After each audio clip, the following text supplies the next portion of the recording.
Welcome to the second EPRC webinar of the year. My name is Carlos Mendez and I'm a co-director at the EPRC. We're delighted to welcome Professor Iain Begg from the LSE, who will explore the topic of the future of the EU budget.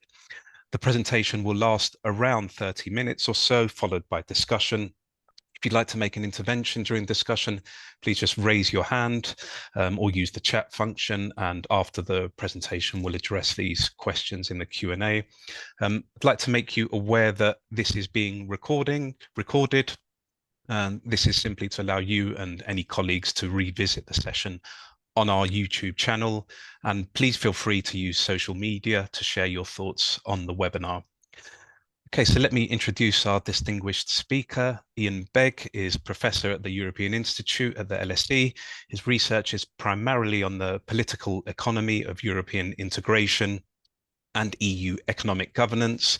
He's recently directed and participated in a series of projects for the European Parliament on different aspects of the EU budget, including the future of the budget and also on how to track performance. Iain's recently collaborated with ETLA, Economic Research in Helsinki, on a study on fiscal frameworks in different countries. So with us at EPRC on studies of cohesion policy. So I'm pleased to give the floor to Professor Begg.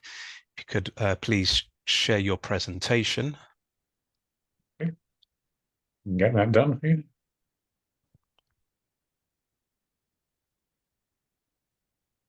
Right. Carlos, can you just confirm that you can see the Yes. Right, yes. Great.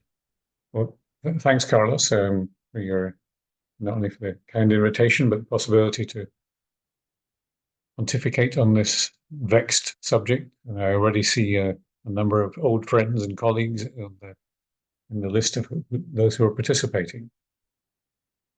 My first point is after the NB on this opening slide. We're perhaps conditioned to be thinking about the EU budget as more or less synonymous with the multi-annual financial framework. But if you look at what's been happening over recent years, the significant change is that there's much wider definition these days of EU finances. And I'll come on to explain that in a moment. What are the problems? Well, there are many. We're familiar with many of them, that the ceilings, because they're set in a 7-year framework, are very rigid. It takes a long time to make decisions. And if you think of some of the new things that are emerging as requirements on the EU to act, it finds it very difficult to do so. And the response in many cases has been to say, right, we can't change things in the multi-annual financial framework, we can't change things in the standard budget, therefore you switch to using the proliferation of off-budget mechanisms as the way of dealing with this. Sometimes it's because it has to happen quickly. But then when you look into it, you see that there is a variety of legal bases used to try to justify it. Many are Article 121, which is about an emergency action, not strictly related to many of the things that it's been used for. And you also see a proliferation of procedures being used to justify it and to enact it. Since 1988, we've been hearing about new own resources. And the irony here is that despite all the things that have been suggested, and I'll elaborate on this later in the presentation, it's very difficult to see any real progress in own resources. And even the one thing that has been introduced, the plastics levy, is de facto yet another variation on a national contribution and is linked to national GNI. So in practice, it is GNI resource Mark II. When you look at the way the budget is set up, both legally and supposedly in practice, there are a number of principles it's supposed to adhere to. And these are, I'm sure you're familiar with many of them: universality, which means that there should be a single budget, a single means of payment into it. Unity, a single budget, must balance every year. And there are 6 other principles which I don't need to go into. The trouble is that with these new mechanisms, these are not being respected. And the big challenge, potentially coming quite soon, is what happens if there's a massive enlargement within duration of the next multi-annual financial framework, i.e. 2028-34. Then, how do you change things? Well, I've put this in various discussions I've had rather starkly. The first is, are you familiar with this image? It's Bill Murray, the actor, and what's sitting in his lap is a groundhog. The film is called Groundhog Day, which means you relive what you did previously time and again without reaching different conclusions. Or the alternative is say, shouldn't we start changing now? Think about a new structure for the EU budget. And I don't think it'd be any surprise to you to know that I believe in the second panel here, not the first. Now, what have we been told? In her State of the Union address last autumn, the President of the European Commission said, as you can see here, I'm going to get my screen out of the way, we need to think about what the EU budget is for. And she goes on to specify what it finances, how it finances it, and how it is financed. Now, that's quite a Delphic statement. I think we can try to interpret it in a number of ways. First, what is the mix of current spending? And in thinking about the mix of current spending, is it still justified? And if not, are there new priorities that need to be introduced in what is financed by the EU budget? Now, I would say you can't just look at the EU budget here. You have to think about the integration of other mechanisms used to fund. Second proposition from Ursula von der Leyen is how. Well, the how covers many things. What we've seen is new mechanisms based on loans, not just grants. The how includes what conditions are applied and whether many of the things that those around the room will be familiar with continue to operate, shared management, the portion of co-financing, including whether things that are not currently co-financed could be co-financed. In addition, and this is something that EPRC and I are working on at present with a number of other partners, there is the question of whether the drift towards using performance budgeting is going to become more of a norm. And in addition, we hear about mainstreaming all the time. Mainstreaming is problematic because it sets broad ambitions, and yet it's not always all that clear how mainstreaming is supposed to influence budgeting processes. The European Court of Auditors, for example, has been quite critical of some of the claims made by the European Commission on the effectiveness of mainstreaming. And then how it's financed, I would say that this needs to be looked at through two different lenses. The narrow one is whether some substitution of own resources can take place to reduce the proportion of the EU budget funded by national contributions. Many finance ministers would probably welcome that because they don't like the fact that there's a line in their own budget saying payments to the EU. But then there's a broader question about whether borrowing ought to become a more routine mechanism for financing EU policies, which goes back to my opening point about whether the EU budget, traditionally about grants, maybe very limited loans and financial instruments, or the much more comprehensive sort of borrowing we've seen for particularly Next Generation EU and now for the new Ukraine facility, is something that should be normalized in EU finances. This is a very complex presentation. It comes from a previous study we did in the European Parliament, and it identifies the huge number of ways in which there are contributions to EU financing. Now, some of these are a little outside the usual budgetary process. For example, things like the lending that's available through the European Stability Mechanism, or some of the things on the European Fund for European Financial Stability Mechanism, the Balance of Payments Mechanism. We had SURE a couple of years ago. These are things which are outside the standard EU budget, but they do illustrate the extent to which there is much more to EU finances than just the EU budget. Now, I won't dwell on this, and already it would need to be updated to account for the Ukraine facility once that's introduced. The facility for refugees in Turkey is no longer in place. So these are evolving things. And this leads me to identify a number of challenges that we ought to confront. Funding. What do we want? What do we want to do? Things as diverse as Ukraine, the climate fund, and you can name many other things that might come into this in terms of things like scale, which condition, loans or grants, co-financing, some of the things I already mentioned. But there's another big policy challenge associated with using debt instruments, which is, believe it or not, debt needs to be repaid and debt needs to be serviced. There is a steady interest charge, and the interest charge has gone up as a result of monetary policy action, which has raised the interest rate, meaning that the debt for particularly Next Generation EU, which was at almost zero interest rate when it was conceived of in 2020, is now up to 3, 4, maybe even 5%, given the premium that might be applied by financial markets.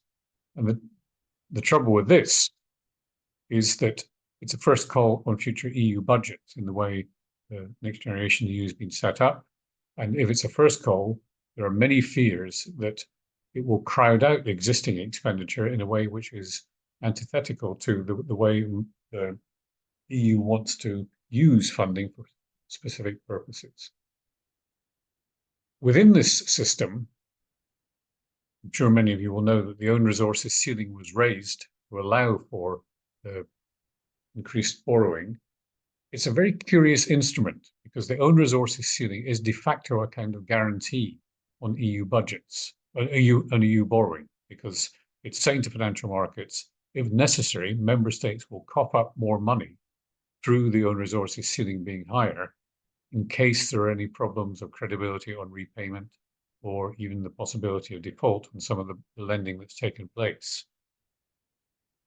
You might say maybe an answer to this is to have a ceiling on debt, but the own resources ceiling is itself de facto a form of ceiling on the indebtedness of the European Union. Then you have coming up the comparison between the approach to particularly cohesion policy under the MFF and the governance of the Recovery and Resilience Facility, which differs. I'm sure many of you will know that the RRF is predicated upon milestones and targets. You can only receive the subsequent disbursements if you meet these milestones and targets. And that is rather different from the way in which the MFF operates, which was initially, are you spending money in the correct way? But the MFF has gone in the direction of limited performance budgeting criteria, and we will see this manifesting itself next year with the midterm review of cohesion policy spending. Just as a pointer, one of the other people involved in the room, Alessandro Liscai, and I are authors of a report which will be out very soon, giving some ideas on how this functions. Legitimation is another question in all this. In particular, the European Parliament is dismayed by the fact that it had very little say on the borrowing and lending activities, particularly in the decision-making on the Next Generation EU. Whereas in relation to the MFF, the European Parliament is half of the budgetary authority along with the Council. There are other problems about the European Parliament's position, which I'll come on to later in talking about new own resources. With that all said, how can we proceed? And in the study that I referred to, we decided that we should try to articulate 3 potential scenarios for how to do this. The first would be to say, if you have EU finances and you have off-budget mechanisms, why not try to integrate them into the EU budget? That would put them more directly under the control of the budgetary authority and would imply that using the ordinary legislative procedure would be the normal way of dealing with it.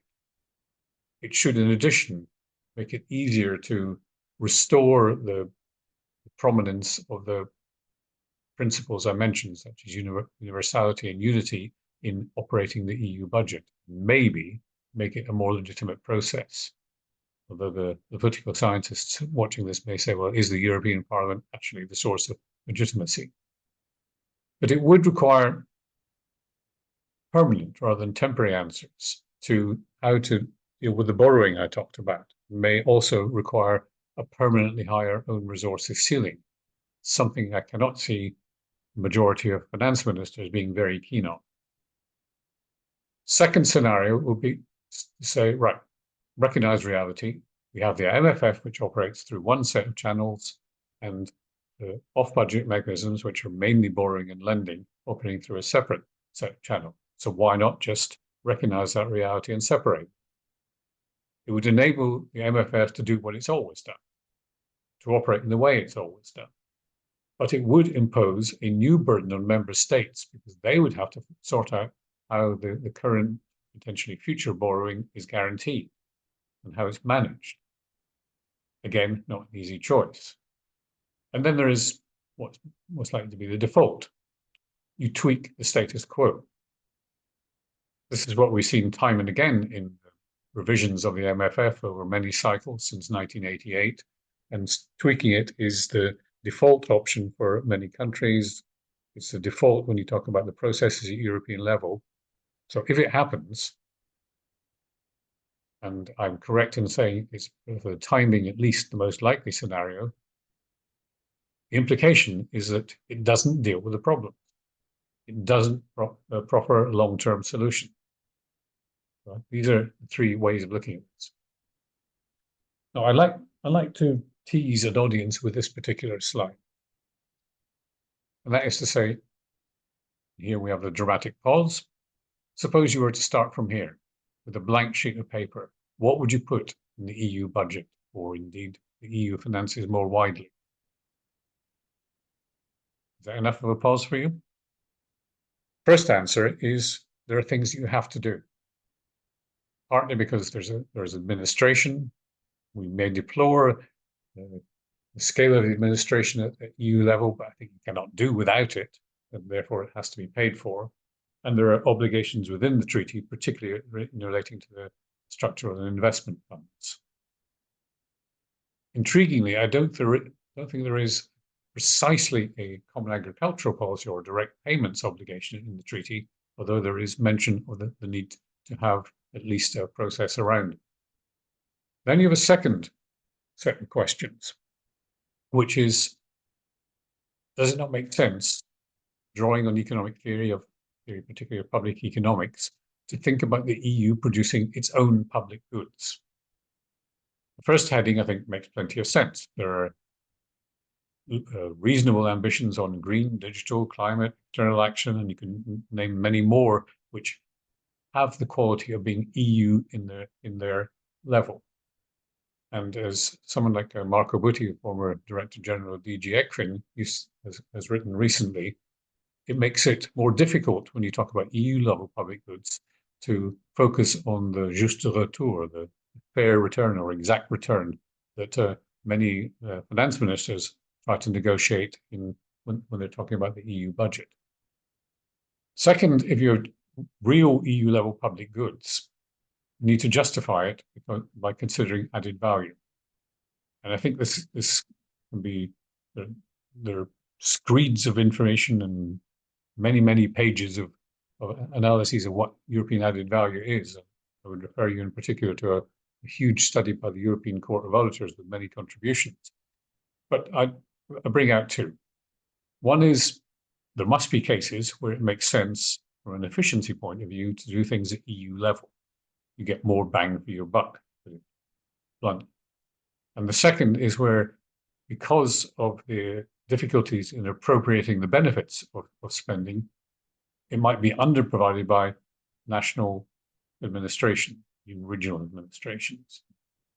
The frequently cited example here is, why would Austria provide a cross-Alpine highway if the main beneficiaries of that are going to be Italians and Germans?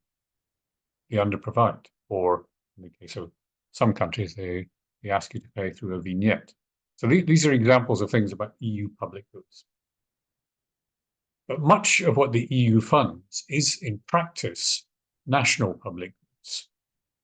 And this is usually portrayed, particularly in cohesion policy, as being about investment.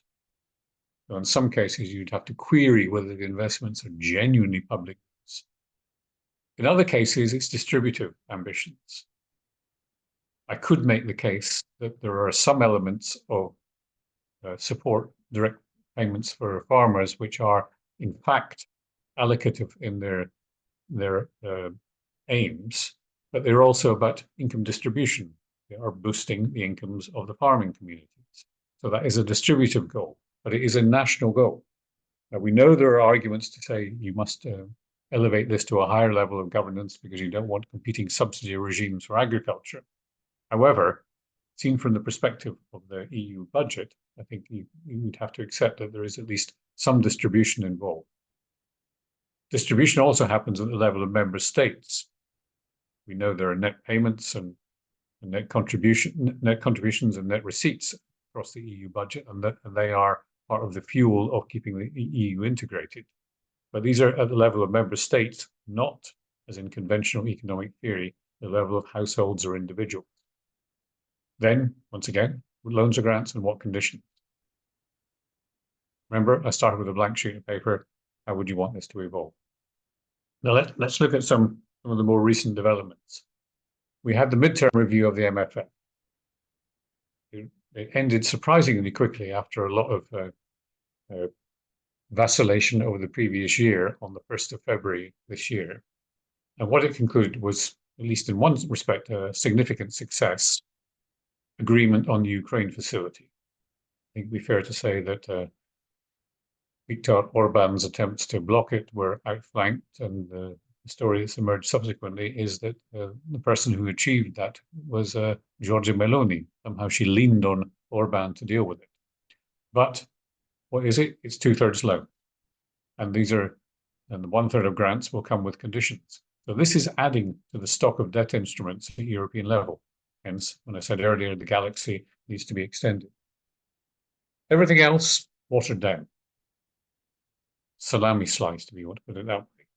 And you may remember that a year or two ago, there was much talk at European level of having some form of sovereignty fund, partly provoked by needing to compete with the Americans with their Inflation Reduction Act and the threat that that would drag investment across the Atlantic.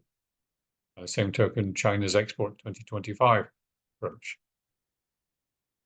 In the end, what was agreed, if you look at the details of the presidency conclusions, the net new money was 21 billion between now and the end of 2027. Compared with the overall size of the multi-annual financial framework, let's face it, that is trivial.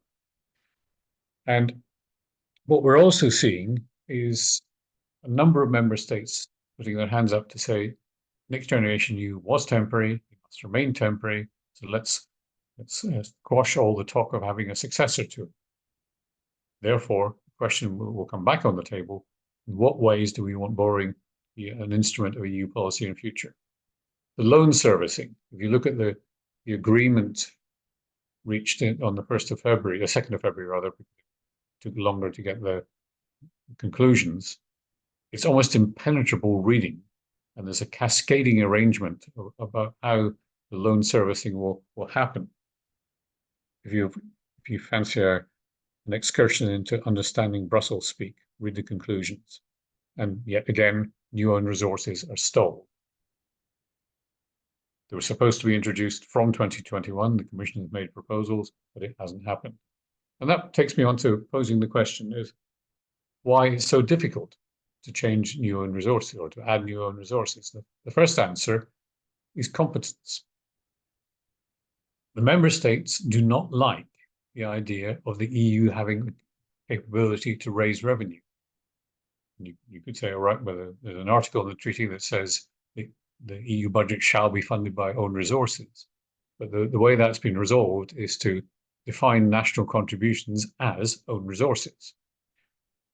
I mentioned earlier that the odd status of the European Parliament in relation to Next Generation EU. It's even odder in relation to revenue because it must be the only parliament which has no say on what revenue instruments are used to raise money. Naturally, the incentive, therefore, for the European Parliament is to say, let's spend more because they don't have to worry about raising the money. Then you have the fact that over the years, many studies have been done, papers written saying, here is what we could use as a new own resource. Yes, there are plenty of them. But how they affect different communities is a difficult question. And here the problem is that many of the things you will come up with are going to be good for one member state and bad for another. Anyone Polish in the audience will know that if we have an own resource based on a carbon tax, that's going to hit Poland, and it will do the reverse for France, which generates so much of its electricity through nuclear. But also you have to be aware of whether new own resources are stable. Do they provide a stream of revenue which is consistent? And some of the ideas floating around, particularly on environmental taxes, are dual purpose. They want to deter a particular form of activity. It's what's known as a Pigouvian tax after the 19th century economist. And if they work very well in dealing with the secondary objective, they lose revenue. So there's a big problem in all this. And this means that we often come back to the fact that the GNI resource, which is currently by far the biggest share of the EU's revenue, has appealing features. It means the EU doesn't have to fret about where money is coming from because it floats up or down to meet the expenditure. And it means also that you can balance the budget, which is also a treaty requirement. In addition, I want to point to an illusion that sometimes crops up, and that is the idea that if you have new owned resources, they are going to be additional. Any new owned resource will still be a demand on taxpayers. So instead of paying tax to their national administrations, which is remitted to the EU as a national contribution, taxpayers will have to be taxed on something different. And it's not easy to sell that to taxpayers in the context of a cost of living crisis. So I think I'm just about on time, Carlos, to reach some conclusions and maybe to provoke some discussion. It's 36 years. It's a long time since the budget was set in its current framework. And just bear in mind some of the things that have happened over that period. Membership of the EU has doubled. The single market has been, at least provisionally, completed. Economic and monetary union has been established. And there's at least 5 crises which you could enumerate, which have led to questions about what the EU budget does. Simple argument. Think more carefully about European public goods. What are they? What's the justification for doing things at EU level? Well, it's European public goods. And that needs a real and difficult debate about what a European public good is. And by the same token, what European added value is. There will be disagreements on it. It's very often the case that European added value is seen through the eyes of the recipient, saying, if I receive it, it must by definition be European added value. In addition, there's an oddity in the EU, which is that the EU level imposes quite severe constraints on member states, particularly the euro area member states, in the way in which they operate their fiscal framework. They have to abide by rule. They have to have fiscal councils in every member state. And yet we don't really think in terms of an EU level fiscal framework. And the work that we did in the study of options for an agile budget tries to put the case for thinking through a much more elaborate EU fiscal framework, which would incorporate things like borrowing, how to use the off-budget mechanism. In addition, I would say the only way to break through the difficulties of new owned resources is to say, stop arguing about this or that specific owned resource and instead set a deadline. Say by, 2028, the share of genuine new own resources in the EU's revenue should rise to, well, set a figure, 60%, 70%. It would ease the national contributions, but it would also focus minds on how to do it. But how to negotiate all this? Sometime next year, the Commission will come out with a proposal for the next MFF, covering the period 2028 to 2034, as I said earlier. It will have the usual prolonged negotiations with successive council presidencies trying to deal with it. It will have the same constraints and we'll still be arguing about the same small percentage points of GNI that have to be allocated here or there and keeping the overall headline total the same. So I would say let's be ambitious. Let's try something rather different. And why not imagine focused intergovernmental conference, which would be just about the EU's finances and say, can we not deal with this?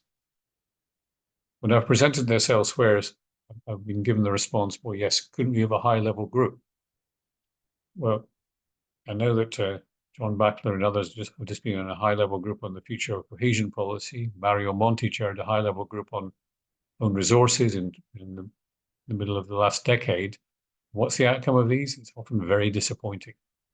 Well, I think it needs something a bit more forceful to try to find a way forward. And I leave you with a quote from a renowned statesman. Thank you, Carlos. Should I stop sharing now? Yes, please do.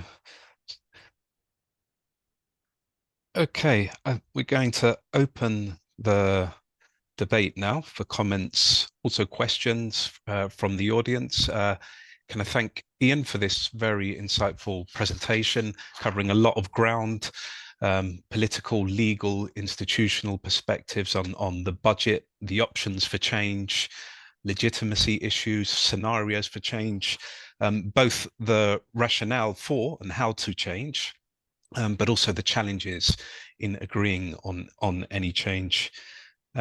Do we have any observations? Please raise your hand.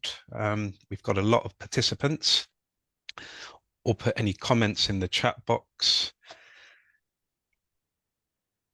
Who would like to kick off? John, I think you were one of the first, followed by Laura Rayner.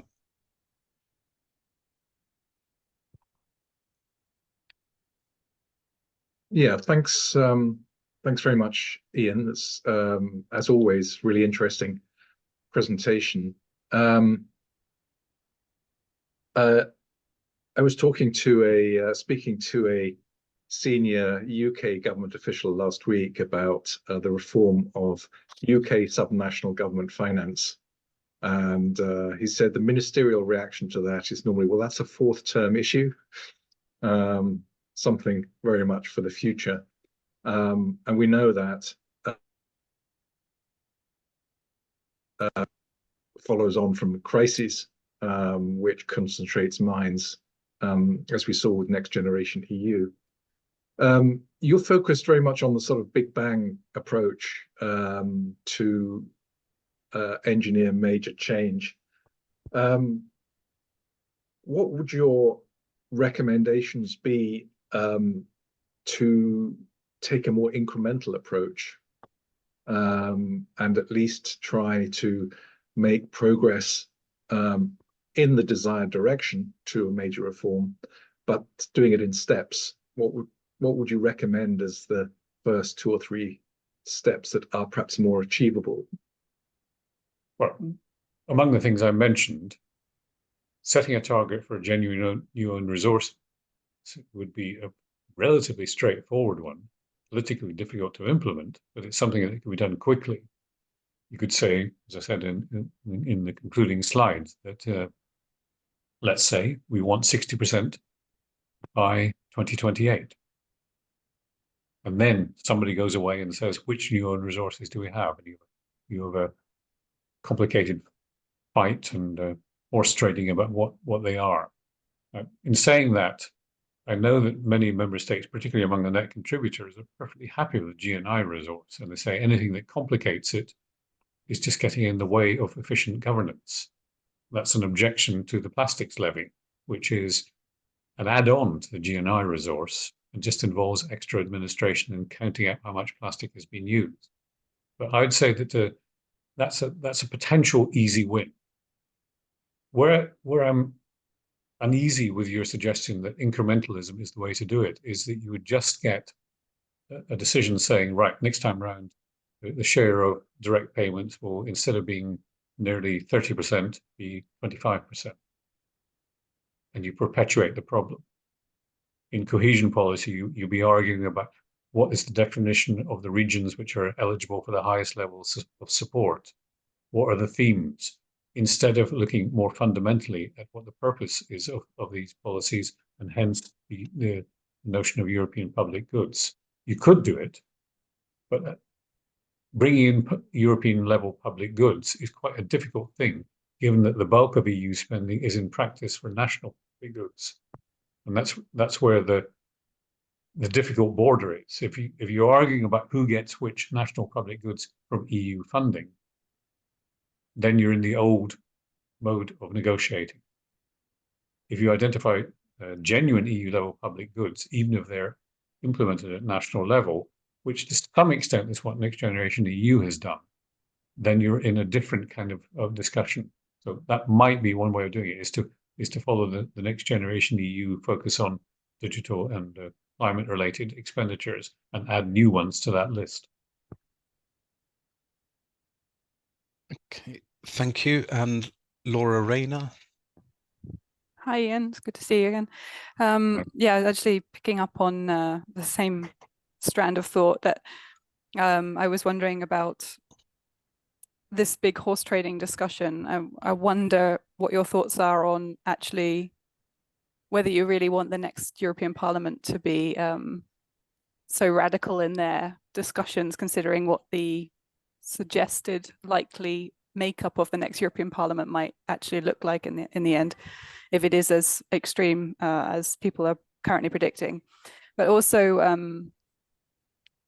in terms of having a discussion on the budget, of course, yeah, there needs to be this broader discussion on what the priorities of the EU actually are.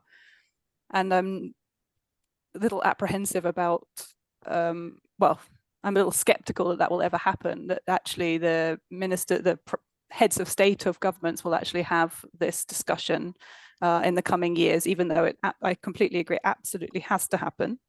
And also, yeah, finally, I was just wondering about CAP, and you touched on it there, that, you know, this has been such a difficult issue for a very, very long time, but it's one that absolutely has to be addressed. But of all the times in the last, I don't know, 20 years where I can think of a time I wouldn't want to annoy some farmers would be about now. So I was wondering whether you could reflect on your expectations around CAP and the next budget.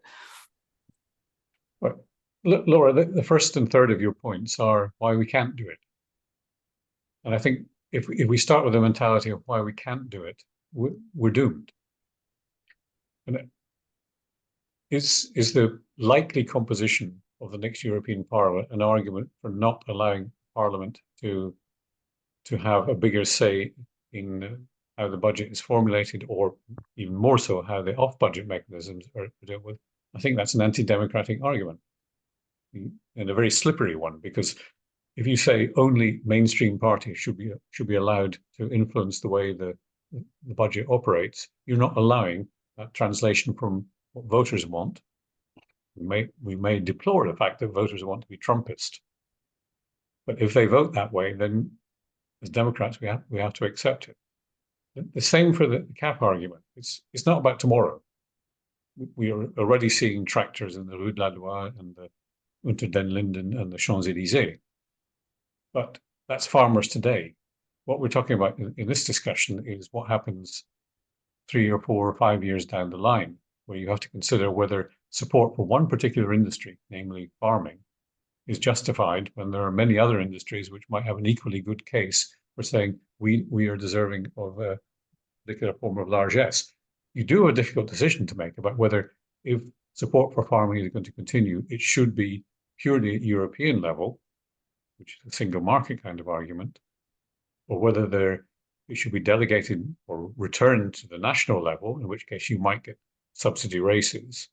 But there may, in addition, be a formula which says, instead of having everything coming from the EU budget, let's co-finance it, which would put the pressure back on member states to say, if we are having to co-finance agricultural support, then we pose more difficult questions about whether it's the right thing to do. And then on whether there's a willingness among the member states to open up these questions, well, yes, that's precisely the problem. The status quo is the easy option.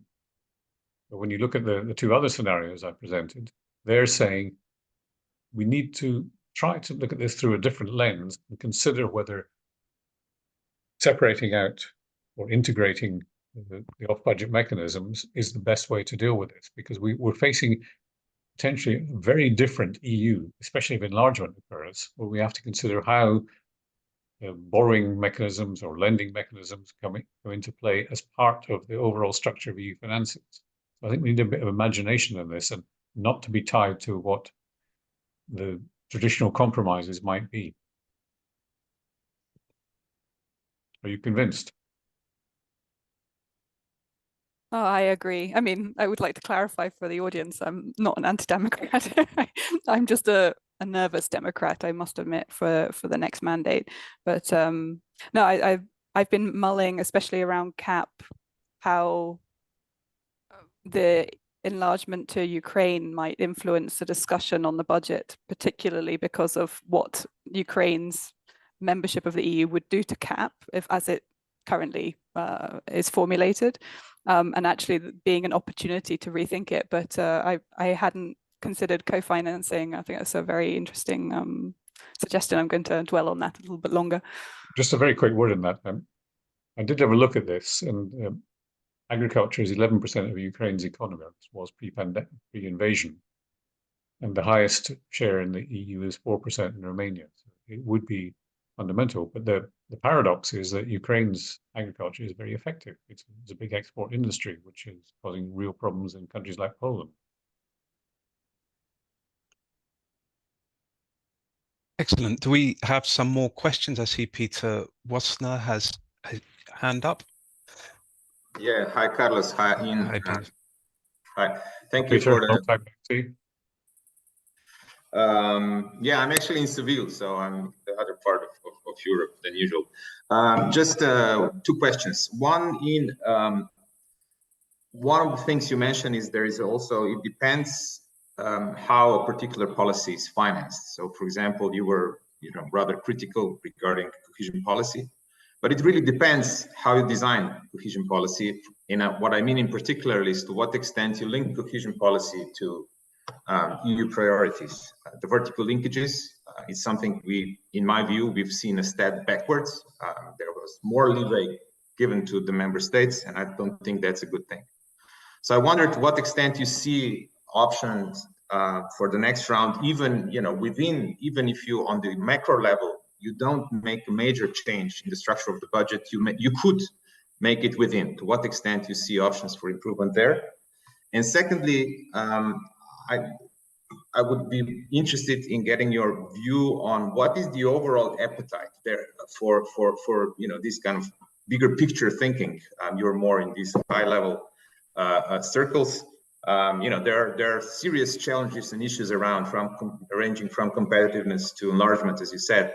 To what extent, I wonder, in these more higher up circles, do you feel is there an appetite to really kind of rethink that? You have, you've shown us the options, but you haven't really made where do you, in your view, where do we stand on readiness to really think about it? Thank you. Right. On your second question, Peter, I think the quote from von der Leyen from last September's State of the Union address does make the point. If we are going to have enlargement, we cannot continue with the budget as it stands. Now, whether there's then an appetite in member states to open up what is always a very complicated set of agreements that give rise to the lowest common denominator, the EU budget, is a different question. You've been in the Slovenian administration, you know the kind of attitudes you'll see there. But there comes a point at which something is no longer sustainable. You prolong it from the 1988 model through successive multi-annual financial frameworks, recognizing the tensions. You find that by 2020, you really don't have an effective mechanism for dealing with something like the COVID crisis or future crises. And at some point, you reach the point of saying it cannot go on in this manner. But I think that becomes the point at which you say it's time for thinking about a different approach. I mentioned Marco Butti's work on this on public goods. I think the process needs to be examined, which is why I suggested something as ambitious as an intergovernmental conference. Appetite is maybe the wrong way of looking at it, saying if there isn't the appetite, it isn't going to happen. Rather, we should be setting up a menu that makes the appetite want to consume things that are on the menu. As for your point on national envelopes, I understand why they arose in the last round. But national envelopes is contrary to the whole point of European public goods. You might as well just call it a national transfer and have what happens in Germany with the Finanzausgleich, where you say, here's an equalization payment. You adhere a bit to EU rules in doing it, but you already have the pre-allocation of the amounts you're going to get. I think I agree with you, that, at least if I interpret what you said correctly, that is the wrong approach to an EU level budget. I hope to hear from many others who are not Brits. Yeah, so I think we've got some EU level policymakers as well from the Commission and the Parliament. Please do feel to make any observations, can be on a personal basis rather than institutional. You can see the list of participants, Carlos. Maybe you could lean on somebody to contribute. While they think, can I pose a question? I don't want to be accused of being a doomsday scenario proponent, but do we need another major? But do we need another major crisis to provoke change? Because you've put forward very sensible and rational proposals for change. There are internal developments, of course, enlargement to Ukraine and others. You've said that the single market has been largely completed in terms of economic integration steps and EMU. You've also said there have been 5 crises already, which have also engineered change. But if there's no appetite for change and resistance amongst finance ministries for new own resources, it seems to me to be the only option if there's some kind of tipping point, as you mentioned, either internally or externally, to catalyze these types of proposals. What's your observation on that, including in terms of the history of how the budget has evolved and changed over time and the role of major crises? Well, I was making the opposite point, Carlos, that since 1988, there's been all these things I mentioned, the doubling of membership and so on, and at least 5 crises. And through that process, you've seen very little change in the underlying structure of the EU budget. I think a time traveler from 1988 who came along today and said, I recognize this budget. It's what we were talking about in 1988. Maybe a bit more on cohesion, a bit less on direct payments, but the overall structure is very similar. The GNI resource was becoming, already by the early 1990s, the dominant share of spending. The one crisis that did seem to provoke a significant change was the pandemic, because that led very quickly, maybe even surprisingly, given Germany's stance on it, to the creation of the Next Generation EU package. But it's temporary. So the fact that it's temporary means that after it's concluded in 2026, we revert to what we had previously. So no, I don't think you can develop a narrative that says a particular crisis has changed things fundamentally in the EU budget, meaning MFF, as opposed to the temporary reaction to the pandemic. Enlargement this time around could well be such a trigger. We know we had enlargements in the first decade of this century. And if you remember, going back some way, Agenda 2000 was about the MFF that was being put in place in anticipation of enlargement. But did it change much? I'd be very skeptical, because you still saw the same headings of expenditure. True, money under cohesion policy was, instead of going to the existing member states, going more to the new members. But I don't think it changed the overall thinking about the nature of the EU budget. So maybe enlargement this time round, but I think it needs somewhere in the background the big political push that might come from having a more dramatic thing, such as the intergovernmental conference I put forward. Thank you. I see we have Diana Haas from the European Parliament here. I wonder if you're available to pose any views from your own perspective or others.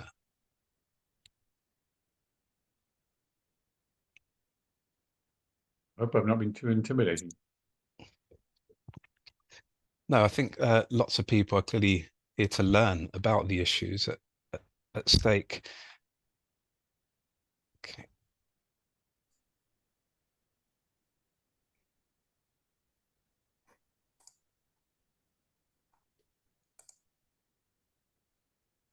Any comments? But maybe I can lean on Ugo Fratesi, given his new book on all these aspects of cohesion policy. We do have, I think, Christian, are you there? You had your hand up briefly. Everyone, hi. Hi, Ian. I was just wondering, probably in the same stream of, of questioning, kind of, how can we discuss about changing the budget without tackling the question of changing the treaties? So do you think that will be feasible, or don't you potentially think that that could be an avenue through which various of ideas or options could be inserted? And if you were like in a room with heads of state and government, how would you actually maybe pitch some of these ideas? Because yeah, I think that's what I wanted to say. Well, the simple answer there is that comprehensive treaty change or comprehensive reopening of the treaty is difficult. We all know that. It's a decade-long process. However, enlargement does imply a degree of limited treaty change. And it could be that associating some very specific treaty changes with enlargement to accommodate the enlargement, especially if it includes countries like Ukraine, which are would be a very large addition to the EU population, if not in the short term to its economy, that could be something which could be done. You've also seen occasionally very limited treaty changes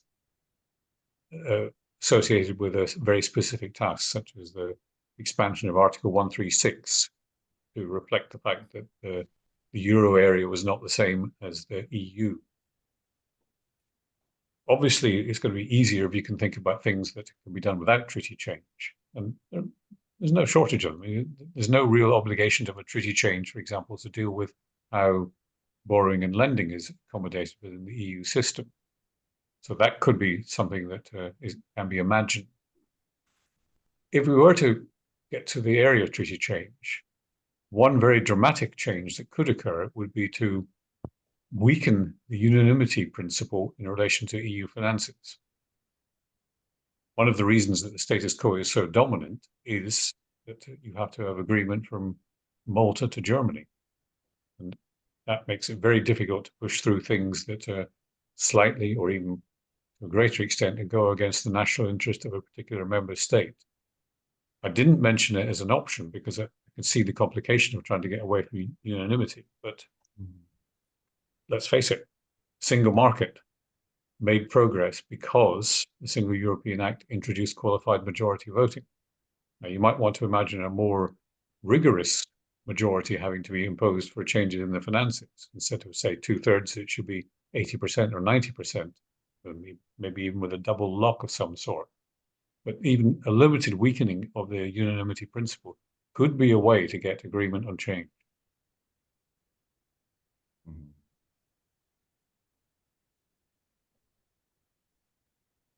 Okay, do we have any more questions or observations?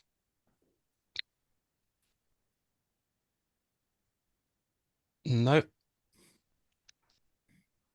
Okay, I think, let me see, I've got one new message. A message from Diana Hasse saying she was going to mention enlargement, but it's already been covered. Happy to talk to you bilaterally, Diana, if you wish.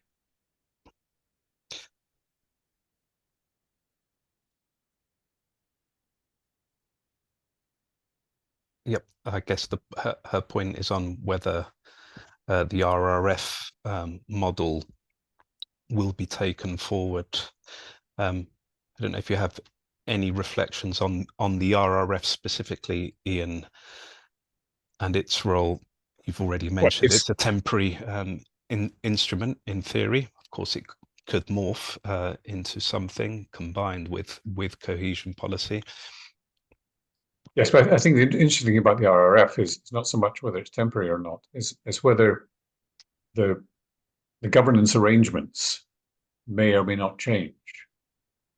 And it's the project which Carlos, John, and I are already involved in thinking about whether the approach of milestones and targets, which becomes achieving them becomes a condition for subsequent disbursements, could be a better model than the midterm review of the cohesion policy, which is already reflecting some performance budgeting principles. These are difficult things because it clashes, especially with what Peter Vosner mentioned, the national envelopes. If you say there's a national envelope for a Christian's country, Romania, then the national envelope is something which becomes very difficult to dislodge once it's agreed. But if you also say you ain't going to get more payments until you demonstrate that the money has been effectively used to achieve outputs or even results, then you're into a different kind of discussion. The drift is towards performance budgeting as the mechanism, instead of just being clear that the money was spent correctly, rather than being subject to corruption or any other kind of influence. I think that's one potential way in which the RRF can lead to a rethinking of the approach. Whether it's limited to cohesion policy or extends to others is one of the big debates. But if it's European level public goods, then you'd say, let's demonstrate that these are delivering what they want in terms of performance. Excellent. I see also an observation from Christian along the same lines. Good, and I think we're coming up to the end now. So, Carlos, can I just move on? Yes, Peter, please. Just to make my question clear. I mean, one example that when I said vertical linkage, for example, to make connection between European industrial policy and cohesion policy much stronger than it currently is something which I think kicks a lot of boxes. We're not doing it today, because you have the national envelope approach. Everyone can do whatever they want, and it's much more the case than it used to be the case. And that's something where I feel, for example, with all the discussion on deindustrialization and competitiveness challenges, etc., with industrial policy getting stronger as a sectoral, EU-wide policy, you can really make a strong link to cohesion policy, and everybody really, it's a win-win.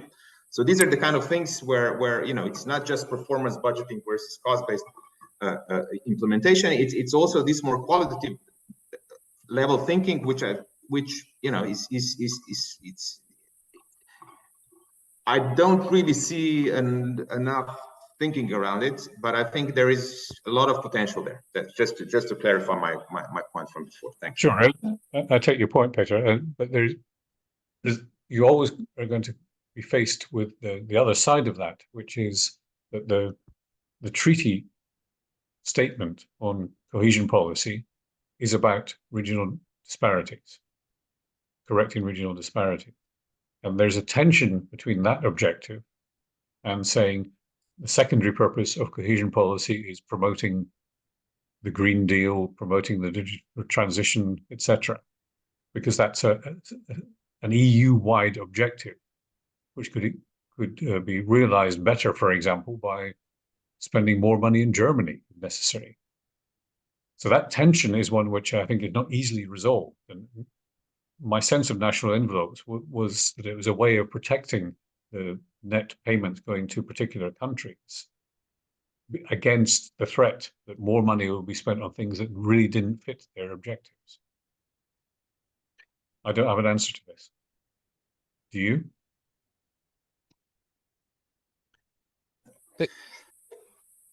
I think we're over time, so we can leave that as a rhetorical question for another seminar in the future. Thank you very much, Iain Begg, for this very insightful presentation, demystifying the galaxy of EU finances, the big challenges, and some realistic solutions and positive solutions as well. Thanks to everyone for your interest and also your engagement in the webinar. Iain mentioned that some options in the EU budget relating to cohesion policy tend to always focus on shifting funding to particular categories of regions or themes.